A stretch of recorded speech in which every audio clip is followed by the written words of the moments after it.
Okay, let us begin with our Mangalacharanam. Om Jnanatimirandasya Gyananjana Shalakaya Chakshurum Militan Yena Tasmai Shri Gurave Namaha Shri Chaitanya Manobishtam Stapitam Yena Bhutale Swayam Rupa Kadamayam Dadati Swapadantikam Vandeham Shri Guru Shri Yuta Padakamalam Shri Gurum Vaishnavamscha Shri Rupam Sagrajatam Sahagana Raghunatam Vitam Tam Sajivam Sadvetam Savadutam Parijana Sahitam Krishna Chaitanya Devam Shri Radha Krishna Padan Sahagana Lalita Shri Vishakam Vitamscha He Krishna Karuna Sindhu Dinabandhu Jagatpate Gopesha Gopika Kanta Radha Kanta Namostute Tapta Kanchana Gaurangi Radhe Vrindavaneshwari Rishabhanu Sute Devi Pranamami Hari Priye Vanchakalpa tarubhyascha kripa sindhubhya eva cha patitanam pavanebhyo vaishnavebhyo namo namaha.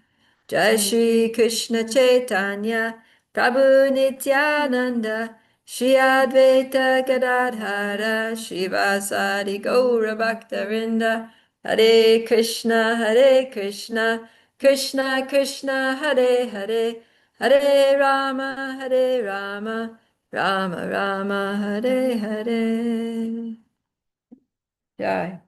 So, welcome everyone.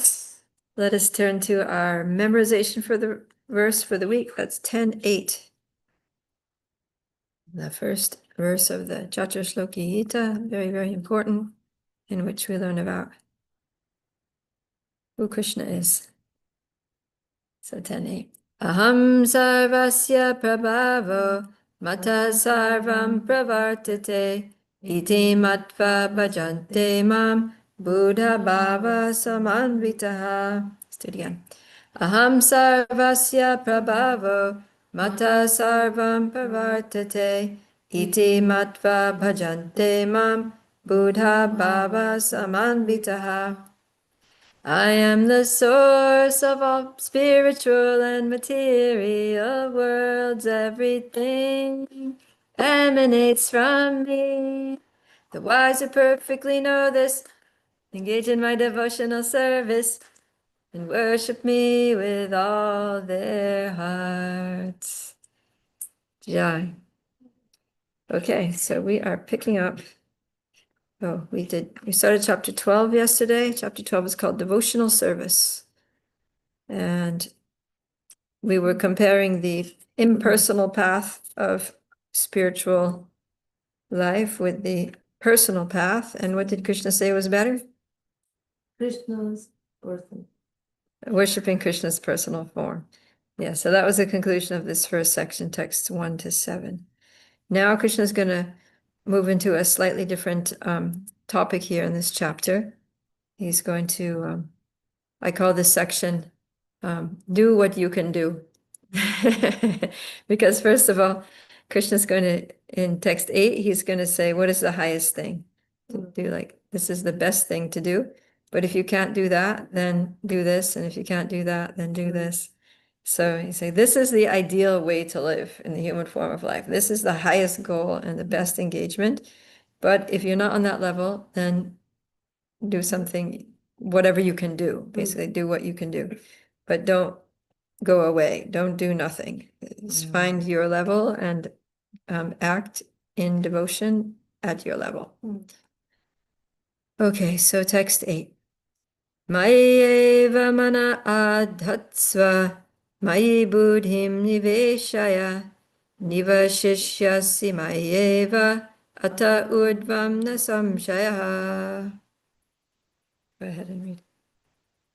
Just fix your mind upon me, the Supreme Personality of Godhead, and engage all your intelligence in me. Thus you will live in me always, without a doubt. Purport. One who is engaged in Lord Krishna's devotional service lives in a direct relationship with the Supreme Lord. So there is no doubt that his position is transcendental from the very beginning. A devotee does not live on the material plane, he lives in Krishna. The holy name of the Lord and the Lord are non different. Therefore, when a devotee chants Hare Krishna and his internal potency are Krishna and Hare Krishna, Krishna and his internal potency are dancing on the tongue of the devotee. When he offers Krishna food, Krishna directly accepts these eatables and the devotee becomes Krishnized by eating the remnants. One who does not engage in such service cannot understand how this is so, although this is a process recommended in the Bhagavad Gita and in other Vedic literatures. yeah. So this is the best thing, is to just be totally absorbed in Krishna, right? And our mind fixed on Krishna. Not that it's we're sometimes thinking about Krishna and sometimes not thinking about Krishna, but it's fixed. Fixed means it stays there. It's like, screwed in and bolted on. It's not going anywhere. In other words, our mind is always on Krishna. And not only the mind, but also the intelligence. In other words, intelligence, well, first of all, mind.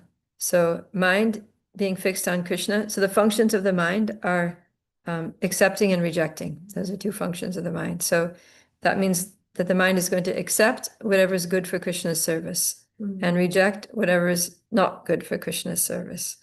So when the mind is fixed on Krishna, that's what we're doing. Any opportunity comes, any option in our life, we'll be considering, is this good for my spiritual advancement? Is this going to bring me closer to Krishna? Is this going to help me do better service for Krishna? Is this going to please the devotees, my spiritual master and the Lord?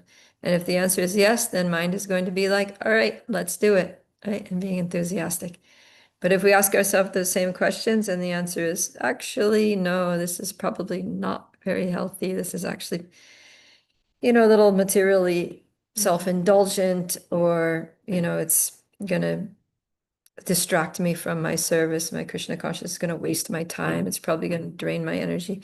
So if we're feeling like those are the answers to those questions, then mind is going to say, all right, well, don't do it then.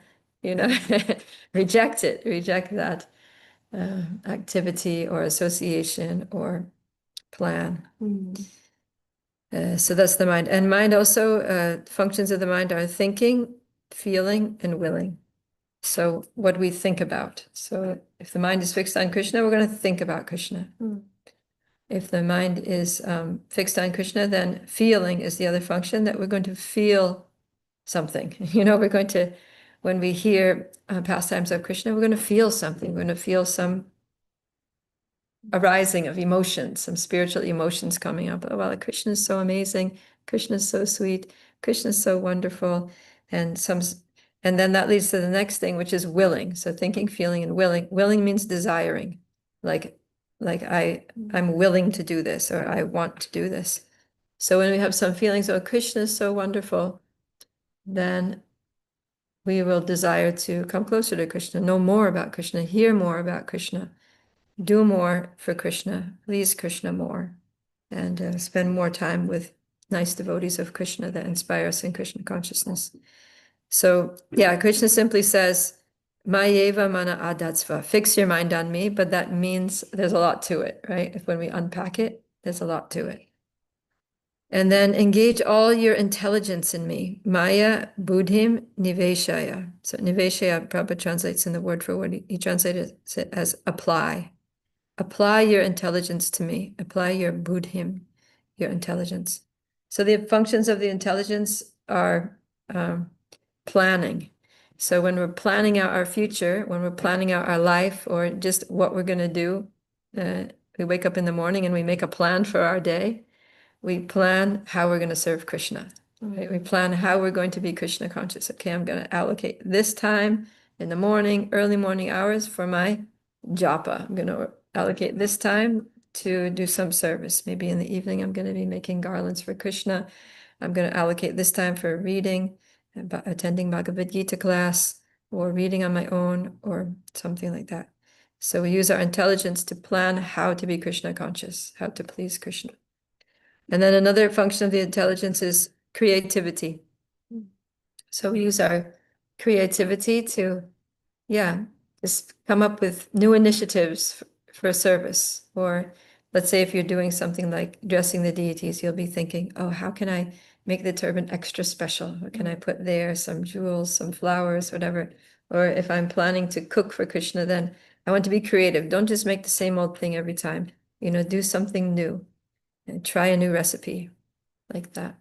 Or whatever. If I'm managing the temple, let me come up with some innovative solutions to, management problems, or let me come up with some new initiatives for spreading Krishna consciousness to new audiences, and let's just try new things, right? Be creative. So, yeah, if we use our intelligence in trying to spread Krishna consciousness, improve our practice of devotional service, attract more people to Krishna, then that's what Krishna wants us to do here. And then he says, if we do these things, then what is the result? Then Niva Shishyasi Mayeva, that certainly you will live with me always. And he says, here and in the thereafter. You'll live with me now in this world, in this life, and you will also come to me. You'll live with me always, now and forever. And he says, Na samshaya, have no doubt about it. Of this, there is no doubt. So, yeah. And in the purport, Prabhupada talks about how a devotee doesn't live on the material plane, he lives in Krishna. So we appear to be in this world, instructed his followers to be, you can be in the world, but don't be of the world. In the world, but not of the world. So we're in this world, that's where we are, but our consciousness is higher, it's transcendental. We transcend this material plane by Krishna consciousness. And we'll hear more about that when we get to chapter 14 of Bhagavad Gita. But yeah, oftentimes devotees quote this nice expression that when we chant Hare Krishna, then Radha and Krishna are dancing on our tongue. And we hear it a lot, right? I've heard it many times, but here's where they get it from. Srila Prabhupada is writing right here that the holy name of the Lord and the Lord are non-different. Therefore, when a devotee chants Hare Krishna, Krishna and his internal potency, which is Srimati Radharani, are dancing on the tongue of the devotee. So Prabhupada's pointing out the ways in which these devotional practices, the main processes of chanting Hare Krishna, taking prasadam, and things are so powerful, right? That when we just say Hare Krishna, right? It seems like a very simple thing, Hare Krishna. But when we say it, attentively and sincerely, then the Krishna, we're using our tongue to pronounce those syllables, and Krishna comes and he's there on our tongue, and he's dancing on our tongue along with Hare, because Krishna is Krishna, the Lord, and Hare is Hara, which is Radha. So it's a way of saying, it's a way of inviting Radha and Krishna to come be very present in our lives. And when they're present, they're not just standing there, but they're showering us with mercy, with love, with compassion. They're purifying the heart. They're inspiring us. They're attracting us. They're engaging us in their service. So simply by chanting Hare Krishna. And then similarly, he says that when we offer Krishna food, Krishna also comes and he directly accepts those eatables, and that food becomes Krishnaized, and the devotee becomes Krishnaized by eating it. So yeah, this is the science, is to do everything for Krishna and Krishnaize our whole life, right? Find ways, just think. And this is how to use our intelligence. We have to rack our brains and make use of our God-given intelligence to come up with ways that we can connect everything to Krishna and spiritualize, Krishnaize everything that we do. And then, yeah, and then we live with Krishna without a doubt. And at the end of this life, we go to Krishna. So that's the way to live in this world. That's Krishna's highest recommendation, that do this. That's the best thing. Okay, but now he's going to say text 9. Yeah, go ahead. So, like here, it's very easily said that just fix your mind upon me. Mhm. But I feel it like it's getting very hard. For example, if I put my mind somewhere else, even for 10-20 minutes, maybe on accidentally, maybe or maybe like willingly, then Mhm. it is a loop. Next time I want to see those Instagram, next time I want to see those reels, like this mind Mm. is very tricky. And even if we chant, so we need to be so focused, and even if we are chanting, some thoughts will pop up, and Yeah. so like it is very difficult to do this. But when we do some service, at the time of service, we are like, okay, Krishna is in the mind, or making something. But what about like how we can make a practice Yeah. like that? Yeah. So, I mean, it said that human beings are creatures of habit. So Uh, we have to get into good habits. Like you said, the same thing you said is that when you go ahead and watch some Instagram post and start scrolling on Instagram, you do that one day. Maybe it's something that you don't usually do, but you just happen to just do it one day. And then next day, what happens? You're like, oh, it's what's a there? trap. What's there? And then the more you look, the more you want to look, and the more you want to look, the more you look, and the more you look, the more you want to look. And Mm. before you know it, you get addicted to that thing and you end up wasting 10 hours a day on Instagram. It's a trap. It's a trap. So, yeah, but that's what happens is that where attention goes, energy flows. Mm. So we just have to, when mind gets interested in something that's not Krishna conscious, we just have to be like, no, right? We have to use our intelligence and say, no, that's not good for us. That's not what we're doing. We're here to be Krishna conscious. Mm. This lifetime, I give to Krishna. No more Maya. No more material nonsense. I don't need anything in this material world. I'm a spirit soul. I need to focus on my spiritual life. So then, yeah, then we start doing things like, chanting japa and coming to Mm. class and reading, and it becomes a habit, right? Yeah. Like every day you're coming to class. So it becomes a habit. Yeah. It's like if you don't come, you're going to be feeling like, ugh, right? You're going to be feeling bad because you got in the habit. And like now, you probably don't even need to discipline yourself very much to come. You don't have to like Mm. force yourself away. You're just like, all right, 4 o'clock, there I am. Let's go to Yeah. class. It's like you don't think about it. Your mind isn't like arguing with you and Yeah. hassling you, Resisting. not resisting anymore. Maybe in the beginning it was, right? Like, oh my God, seriously, I have to go sit there. So, yeah. Training. So we just need to train the mind to do these Krishna conscious things. And yeah, it's a gradual process. Like I was saying, mind accepts and rejects. So for so many lifetimes, our criteria for what's desirable is what's good for our sense gratification. So the mind is trained now, it has been for a long time, many, many lifetimes, who knows, maybe, hundreds and thousands of years. It's been trained to accept and reject things based on what's good for our sense gratification. So then we were like, all right, let's go and chant Hare Krishna. The mind's like, no, why would you do that? That's so It's boring. boring. Let's go sleep. Let's go eat. Let's go do something fun, right? Or when you look at your watch and it's time to come to Bhagavad Gita class. Mind's like, no, let's listen to music. Let's watch a movie. Let's do something to earn money or, something practical. So, yeah, this is what we're dealing with.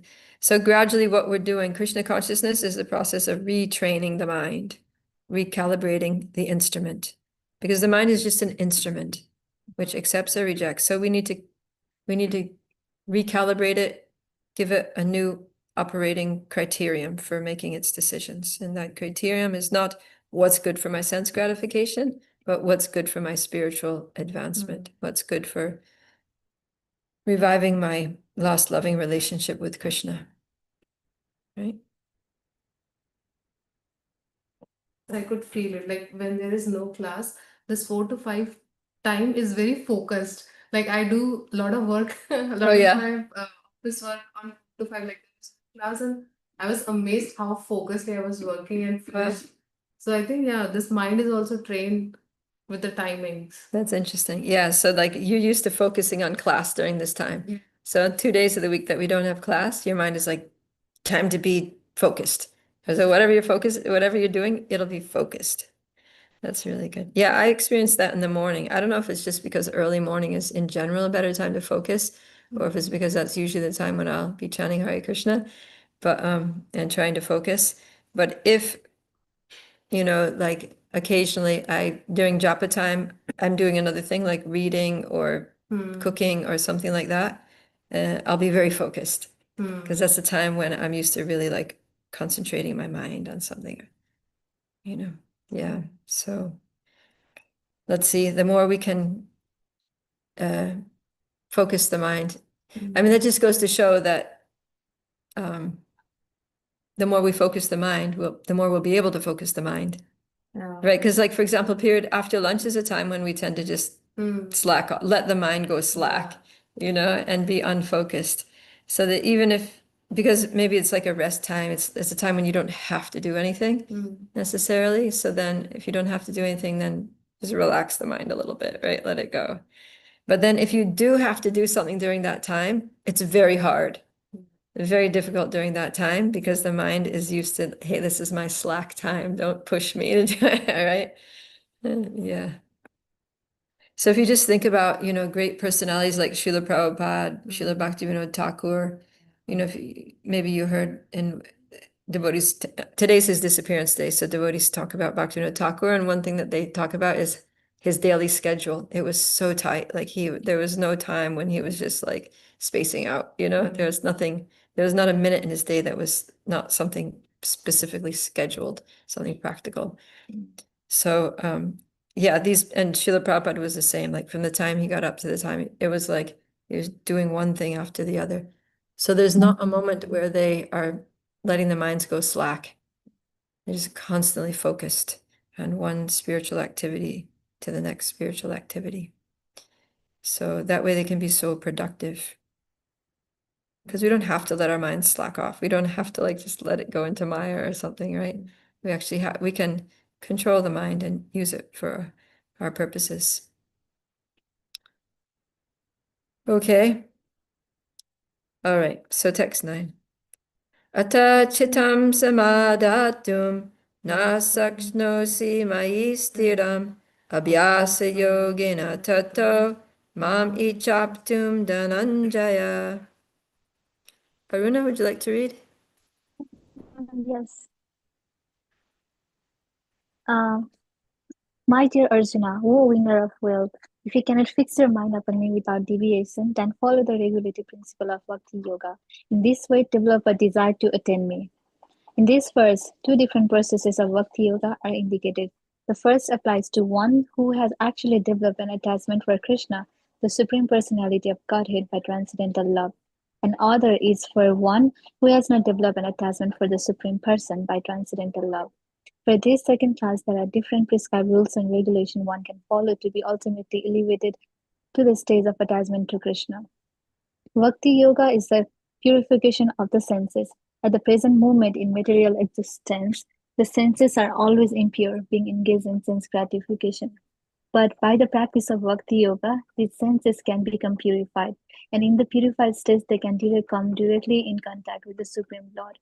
In this material existence, I may be engaged in some service to some master, but I don't really lovingly serve a master. I simply serve to get some money.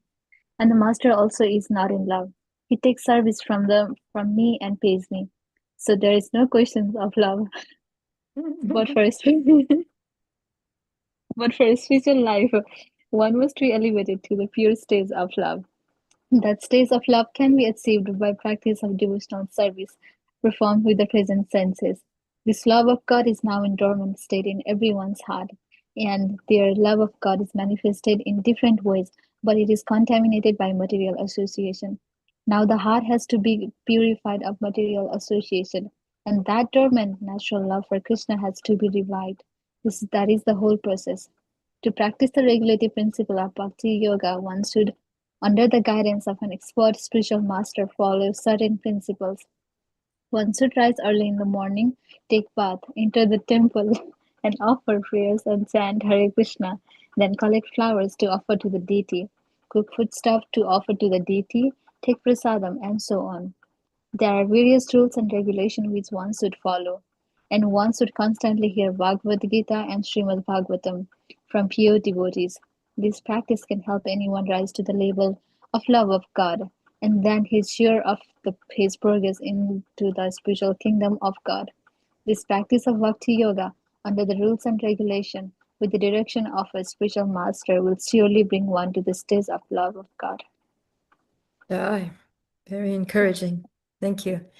So, yeah, so these two verses, text 8 and 9, they're talking about two different levels of bhakti. So in the Bhakti Rasamrita Sindhu, Srila Rupa Goswami categorizes these as Vaidhi Sadhana Bhakti and Raganuga Sadhana Bhakti, or Bhava Bhakti even. So the Rag means attachment. And the attachment, when you're attached to something, it's because you like it, right? You're attracted to it. You have some love. You have some feeling for it. So in text 8, and where Krishna is saying, fix your mind on me, engage your intelligence in me, that's only possible if you like Krishna. You know, if you have an attraction to Krishna, if you have some love for him. So if we love someone, we don't have to force our minds to think about them. We have to try to not think about them so we can do something else. Right? So we have to force ourselves to try to forget about them, because if we're really, really like infatuated with somebody, it can even be like such an obsession that you're just thinking about them all the time, and you're having a hard time, you know, doing the things that you need to do during the day. So yeah, it would be great if we had that for Krishna. So that's so if we have love for Krishna, we have real attraction from the pure heart, real connection with the pure soul to the Supreme Soul, Krishna, then we're naturally, our mind's going to just run to him. Our intelligence is always going to naturally be thinking of him. But if we don't have love, then we have to do another level of bhakti, which is called Vaidhi Sadhana Bhakti, which means practicing devotional service according to the Vidhi, which means the rules and regulations of the scriptures under the direction of the spiritual master. So that's the basic meaning of Vaidhi Sadhana Bhakti. It means that, and Rupa Goswami defines it this way, that when there's no love for Krishna, and you're not spontaneously inspired to serve Krishna, then you just follow the instructions of the spiritual masters. You don't want to do it, but the spiritual master says, do it, right? You don't want to wake up in the morning and come to Mangalarti, but because your spiritual master or your mentors or your ashram leader is telling you, get up, come to Mangalarti, take a shower, get your beads in your hand and start chanting, then you're going to do it. And then by doing it, what happens is you become purified, right? Prabhupada says, at the present moment in material existence, the senses are always impure due to having been engaged in sense gratification for so long. So that's our situation. But if we take these impure senses and we just engage them in the service of the Lord, according to Guru and Sadhu and Shastra, then the senses become purified. And Prabhupada writes here that in that purified state, they become directly in contact with the Supreme Lord. And then when we actually come in contact with the Supreme Lord, then it's going to touch our hearts, because the Lord is so powerful, so purifying, so attractive. Yeah. So when Prabhupada is talking about love, right? For spiritual life, one has to be elevated to the pure stage of love. So how to do that? How to get to this pure stage of love? It says that stage of love can be achieved by practice of devotional service performed with the present senses. Present, he's talking about the present materially contaminated senses. So even though our senses are not pure, but still, if we just somehow or other can use these senses anyway in the service of Krishna, right? So our ears, but if instead of doing that, we just listen to kirtan, we listen to the holy name, we listen to reading of the Bhagavad Gita, or we listen to classes on Srimad Bhagavatam, then the ears become purified, and then all we want to do is hear about Krishna, right? Love starts coming up, and then that love makes us want to hear about Krishna. Eyes want to see so many things. Eyes want to go to art galleries and see paintings. Eyes want to go to the beach and look at half-dressed people. Right? So eyes want to like see all these wild material things which excite our senses. But if we use our eyes to go to the temple and look at the deities of Krishna, the beautiful Sri Sri Radhikala Chanji, or whatever temple is near you, and look at the beautiful form of the Lord or pictures of the Lord, then the eyes become purified and we lose interest in seeing other things, right? Mundane things that we used to like looking at. So yeah, because that attachment, that it becomes pure, everything becomes, the senses become purified, and through the senses, the heart becomes purified.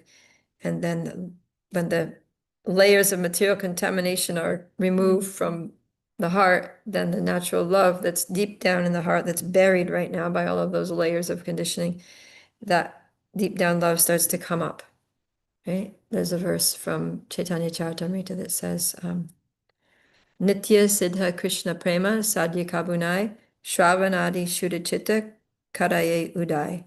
Says that Krishna Prema is eternally situated within the heart of all living beings, and that when we practice devotional processes like Shravana, Kirtana, Vishnu Smaranam, Shravanadi, the devotional service beginning with Shravanam, so that means all the 9 processes of devotional service, then Kare Udai, it arises. That those processes cause our love, that Nityasiddha Krishna Prema, to arise, just like the sun rises up in the morning. So we just need to keep doing it, and gradually, it's going to rise. The love is going to come up, and when that love comes up, then it becomes unstoppable, right? Then the mind just goes to Krishna, intelligence to Krishna. Everything, senses just want to serve Krishna, nothing else.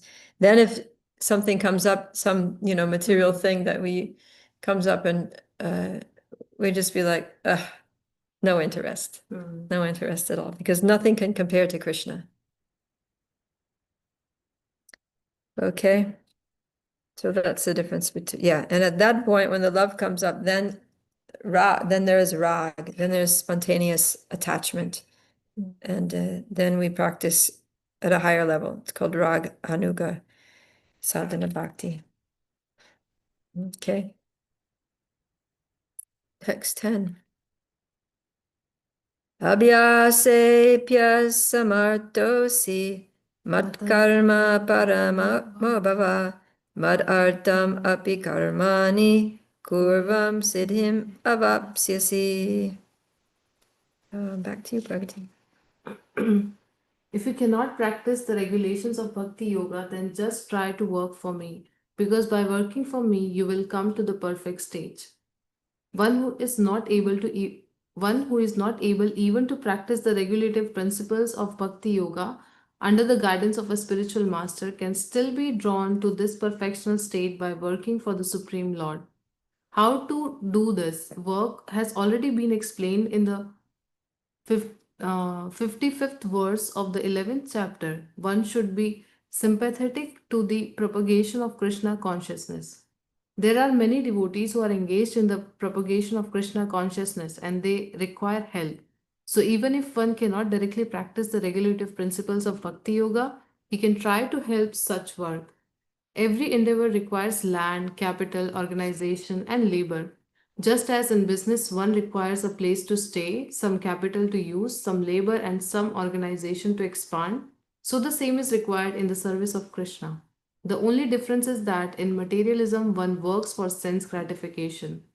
The same work, however, can be performed for the satisfaction of Krishna, and that is spiritual activity. If one has sufficient money, he can help in building an office or temple for propagating Krishna consciousness, or he can help with publications. There are various fields of activity, and one should be interested in such activities.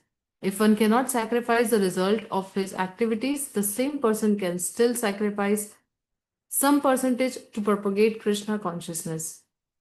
This voluntary service to the cause of Krishna consciousness will help one to rise to a higher state of love for God, whereupon one becomes perfect.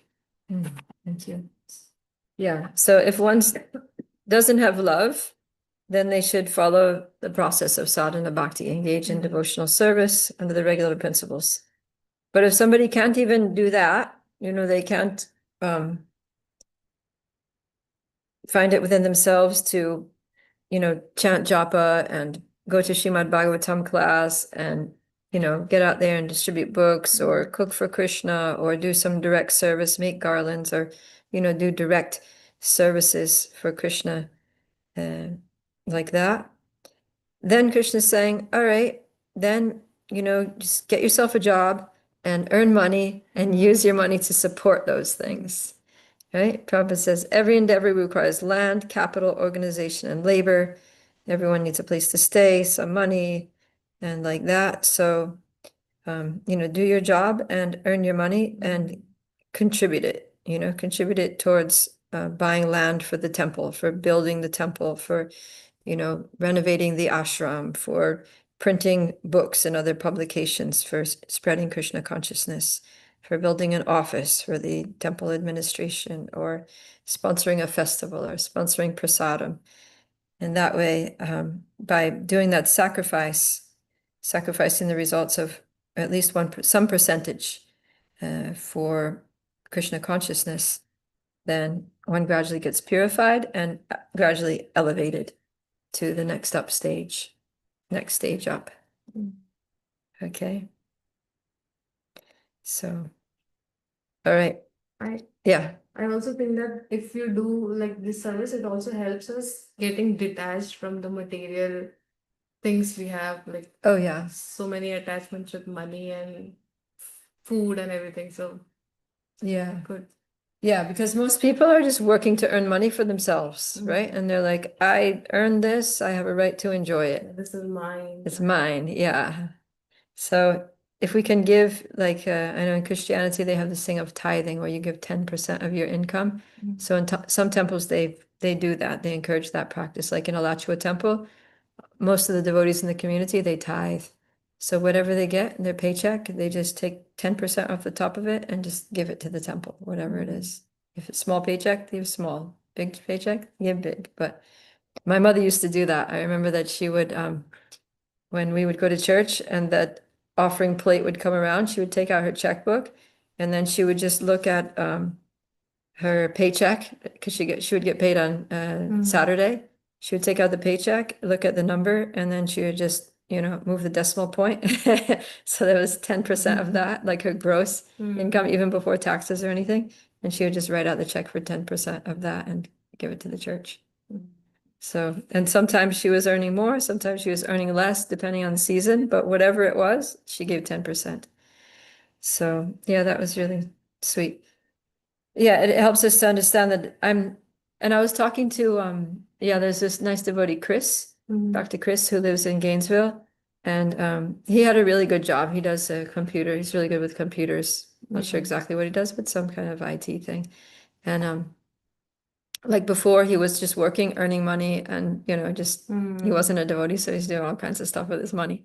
But then when he became a devotee, he wanted to just because he had plenty of savings because he had a really good job. So he took like maybe 2 or 3 years off working. And he was just like living and serving. He was coming to the temple and chanting 16 rounds and serving devotees and using his skills. And so now he recently decided to go back to work because savings don't last forever. So he decided to go back to work. And he said that because now his consciousness is so, like he became so Krishna conscious, his whole perspective on work changed. And so before, like his work used to be, like, I mean, not that he hates his work or anything, but it was just kind of like, it wasn't so inspiring, to work just to earn money for yourself. But now that he's gotten accustomed to using his money for Krishna, supporting devotees in different ways, then now when he's at his job, he's just thinking, I'm going to be earning so much money from this job. What should I use it for? I can sponsor some books for the December marathon, or maybe I can sponsor one devotee to go on pilgrimage to India with the Krishna House Yatra, or maybe I can donate for like the temple needs some renovations in the office, or whatever, he's just like, he's working at his job and he's thinking about how he's going to use his income. While he's working, he's thinking, what service can I do with my money? So he said it's so nice. It's like fun to sit there and do the job and think about how you're going to serve Krishna with your income. So, yeah. So that's nice. That's the perfection of work. Krishna talks about that. He spoke about that in the previous chapter that says yoga karma sukhosalam, that this is the art of all work, is that you work without attachment and you offer the results of your work in service to the Supreme. That's the art of working in this world in such a way that, you can live comfortably, get all your needs met, and not become bound by karma. Basically, you get free from karma. Because when you work for sense gratification, you get all kinds of karma that you have to stay in the material world and suffer life after life, living out your karma, whether it's good or bad. But if you work for Krishna, thinking of it with Krishna and service to Krishna and devotees in mind, then that becomes spiritualized. And that is akarma. That's karma-free activity. And so there's no bondage in that. So Krishna says that's the art of working in this world. You're engaged in all kinds of activity, and you're engaged in all kinds of actions, but you're not getting any reactions. You're remaining free. Okay. All right, let's go to 11. Ataitad apyashaktosi kartum madyogam ashritaha sarvakarma phala tyagam tata kudu yatatmavan. Aruna, would you like to read again? Yes, sure. If, however, you are unable to work in this consciousness of me, then try to act giving up all the results of your work and try to be self-situated. It may be that one is unable even to sympathize with the activities of Krishna consciousness because of social, familiar, or religious consideration, or because of some other impediments. If one attaches himself directly to the activities of Krishna consciousness, there may be objections from family members or so many other difficulties. For one who has such a problem, it is advised that he sacrifice the accumulated result of his activity to some good cause. Such procedures are described in the Vedic rules. There are many descriptions of sacrifices and a special function for the full moon day, and there is special work in which the result of one's previous action may be applied. Thus, one may gradually become elevated to the state of knowledge. It is also found that when one is not even interested in the activities of Krishna consciousness, give charity to some hospital or some other social institution, he gives up the hard-earned results of his activities. That is also recommended there, because by the practice of giving up the fruits of one's activities, one is sure to purify his mind gradually, and in that purified state of mind, one becomes able to understand Krishna consciousness. Of course, Krishna consciousness is not dependent on any other experience because Krishna consciousness itself can purify one's mind. But if there are impediments to accepting Krishna consciousness, one may try to give up the result of his actions. In that respect, social service, community service, national service, sacrifice for one's country, etc., may be accepted so that one day one may come to the stage of pure devotional service to the Supreme Lord. In the Bhagavad Gita, chapter 18, verse 46, we find it stated, Yatha pavitrir bhutanam.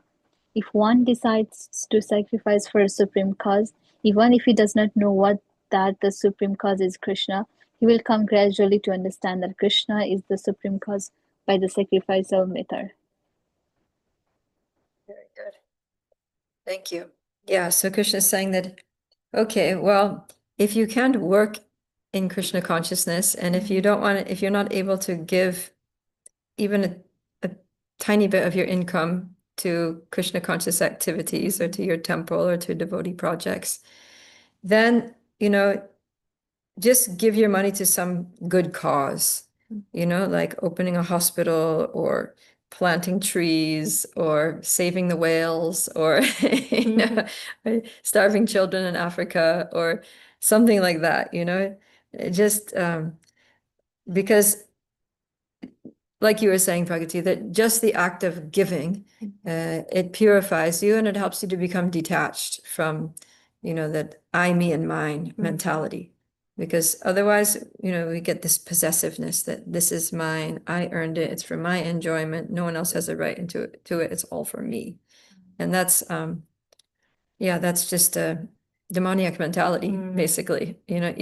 When Krishna in chapter 16 will talk about the demoniac mentality, he says, Ishvaraham aham bogi, that I'm the controller and I'm the enjoyer. This is my money and I decide what I do with it and I enjoy it. I decide what kind of enjoyable activities I'm going to spend it on.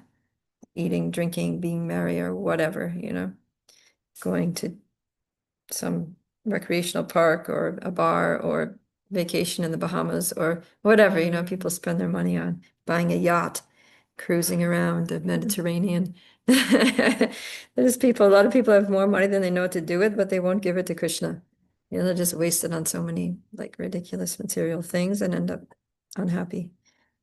So Krishna is saying, at least give it in charity to some good cause. Don't just spend it all selfishly on yourself. Because then it'll bring out the best in you. It'll bring out those good qualities, even if it's mundane good qualities, but it's better than fueling the fire of demoniac qualities. And and the thing is that when Prabhupada says towards the end that people want to give to a good cause. People who are charitable, they'll go looking through all the different charities, all the different options of, charitable organizations.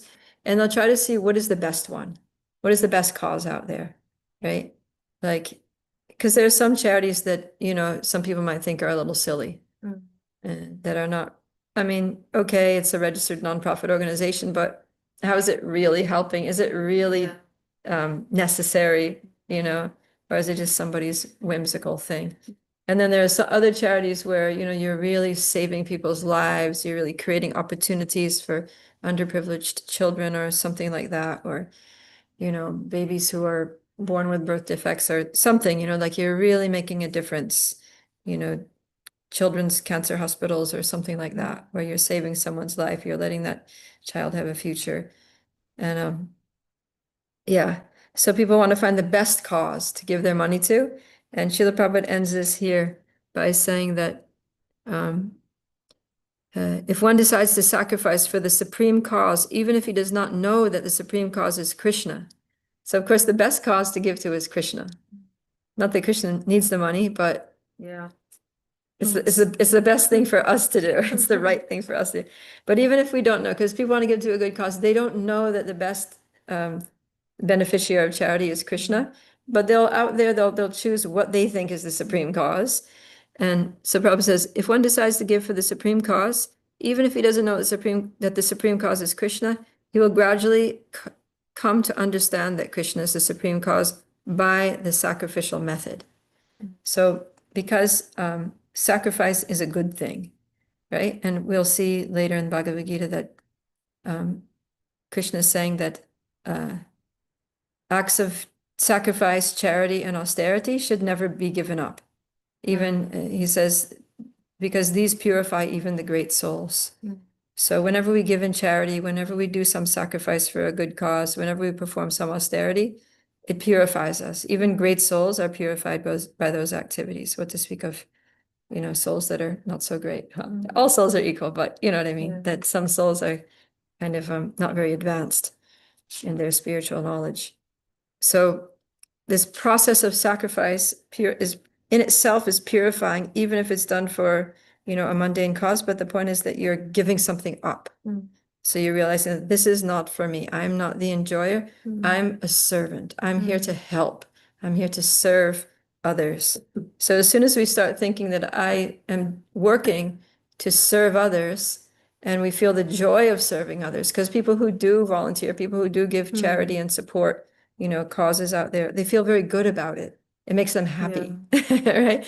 So rather, like miserly people are miserable. That's why the word miser and misery are the same, because people who are miserly are miserable. And people who are charitable, they're happy. So when people start to gradually feel like, oh, by serving others, I feel happy, then they connect with, actually, that's my nature. They start to connect with their true nature. Because when we act according to our true nature, we feel happiness. When we try to do something that's not us, we feel miserable. So when we connect, oh, the more I serve, the more I feel happy. And the more selfless and beneficial the cause is, the more selfless my giving is, and the more beneficial the cause is, the more high the cause is, the better I feel. And then when you realize that, then, Krishna works within the heart to purify the heart and makes us realize that, oh, the best cause, the highest cause to give to is Krishna, is spreading Krishna consciousness to all the fallen conditioned souls. And then that is a supremely blissful sacrifice. So it gradually purifies our consciousness that way. Okay, let's do one more verse because this is going to be the conclusion of this little section. Text 12.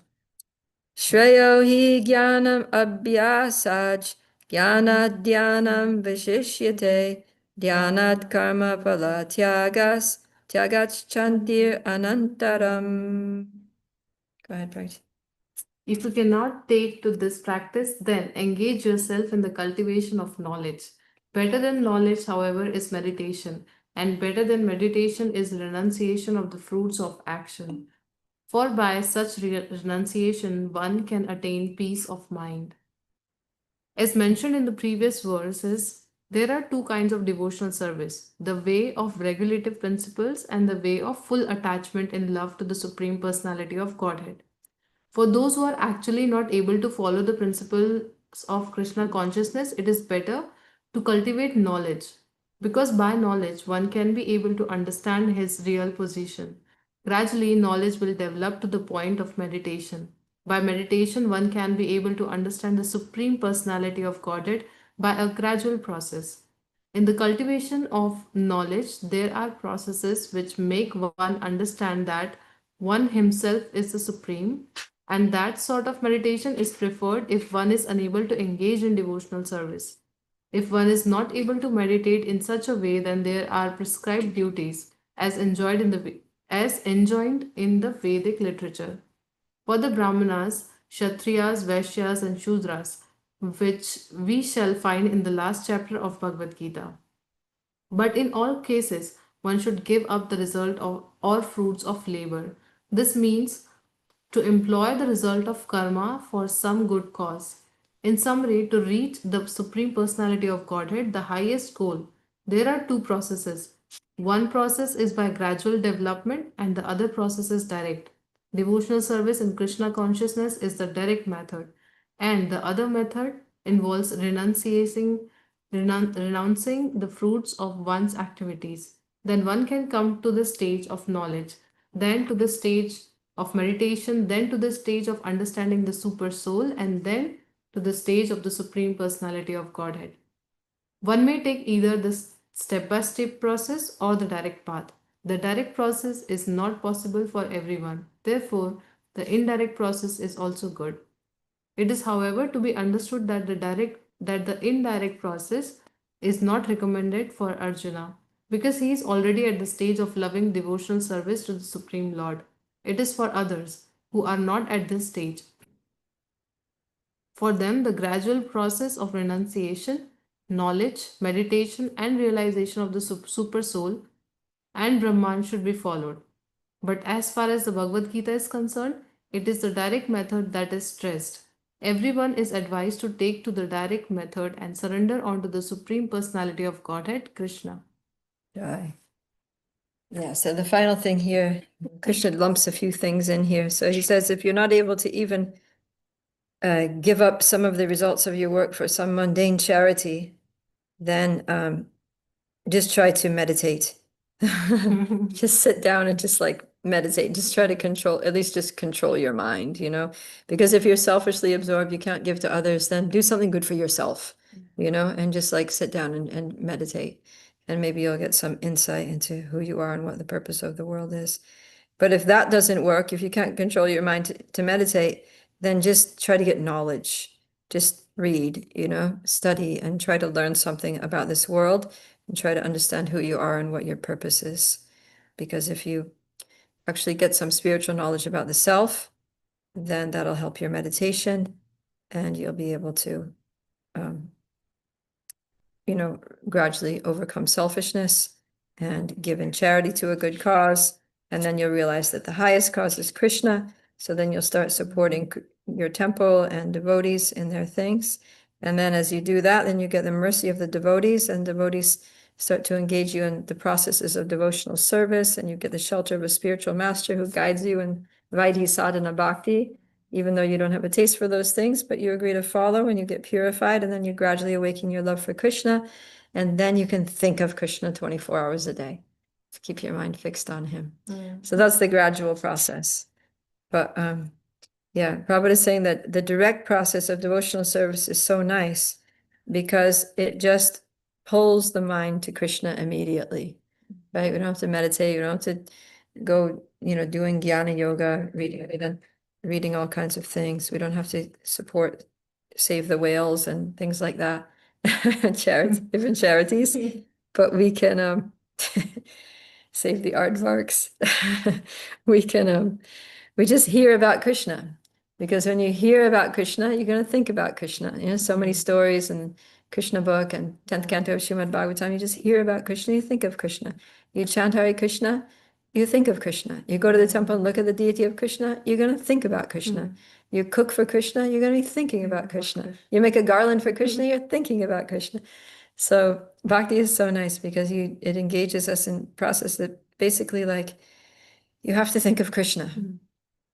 So that's the direct process, and that's the process that Prabhupada is saying that Arjuna Krishna is instructing for Arjuna, and he's basically recommending it for everyone. But he's giving some little concessions here for people who, have a mental block against the direct process of bhakti yoga.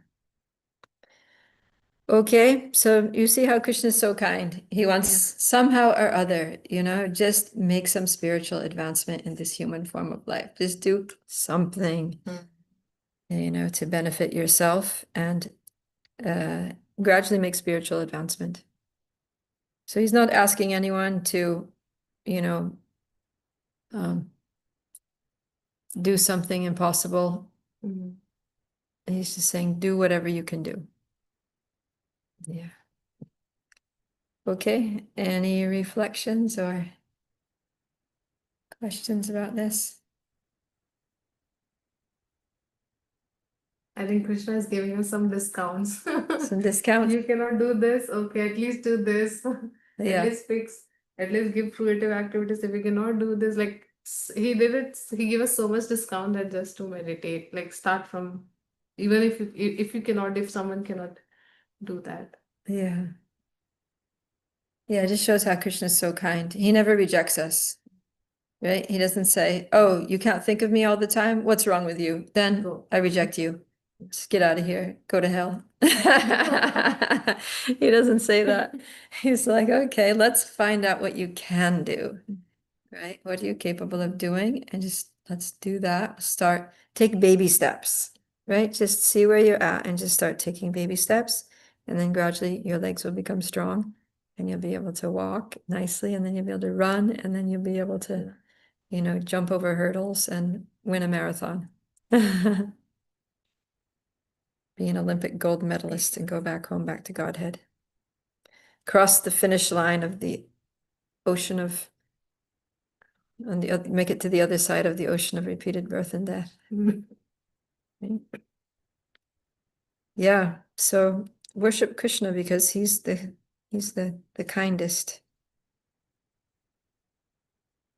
very compassionate. He's willing to work with us. Okay, let's see if we have any comments over here on YouTube. We got people saying Jai Shri Ram, Jai Shri Krishna, Hare Krishna Didi, and what I'm trying to be, you are right now. Wow. Oh, that's so sweet. I really appreciate those sweet comments from Swaraj Shekhar. He says, what I'm trying to be, you are right now. Oh. I'm also trying to be a devotee of Krishna, so please give me your blessings. Somehow Krishna's engaged me in this very sweet service of being able to read his transcendental instructions and think deeply about them in your association. So, Jai. Bhagavad Gita ki Jai. Jai. Srila Prabhupada ki Jai. Jai. Gaura Premanandi Hari